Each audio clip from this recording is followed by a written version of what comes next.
তিনটি স্থলবন্দর বন্ধ ঘোষণা করা হয়েছে এবং একটি স্থলবন্দরের অপারেশন কার্যক্রম স্থগিত রাখার প্রস্তাব অনুমোদিত হয়েছে। এই তিনটি স্থলবন্দর হচ্ছে চিলাহাটি, দৌলতগঞ্জ, তেগামুখ স্থলবন্দর। এই তিনটা বন্ধ এটা শাটডাউন হয়ে যাবে।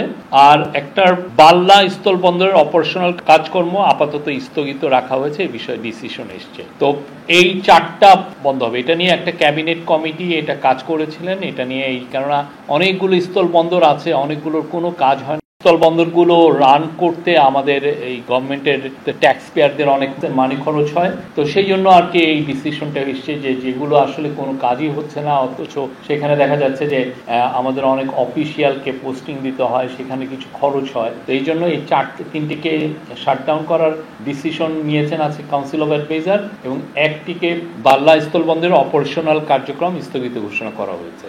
আর এটা আপনি জানেন যে আগে যেটা হয় যে বর্ডার এরিয়াতে যারা রাজনীতিবিদ আছেন স্থানীয়, তারা অনেক সময় তাদের রাজনৈতিক বিবেচনায় এই স্থলবন্দরগুলো অনুমোদন নিয়ে এসেছিলেন এবং এই অনুযায়ী কাজও হয়েছিল। কিন্তু সত্যিকার অর্থে ওই পারে সেরকম কোনো ইনফ্রাস্ট্রাকচার তৈরি হয়নি এবং এগুলো দিয়ে সেরকম কোনো মিনিমাম কোনো ট্রেড হয় না। তো সেই জন্য আসলে এইখানে একটা ইনফ্রাস্ট্রাকচার রাখা, একটা স্থলবন্দর রাখা এই সরকারের জন্য একটা এক্সট্রা একটা খরচের বার্ডেন তৈরি হয়।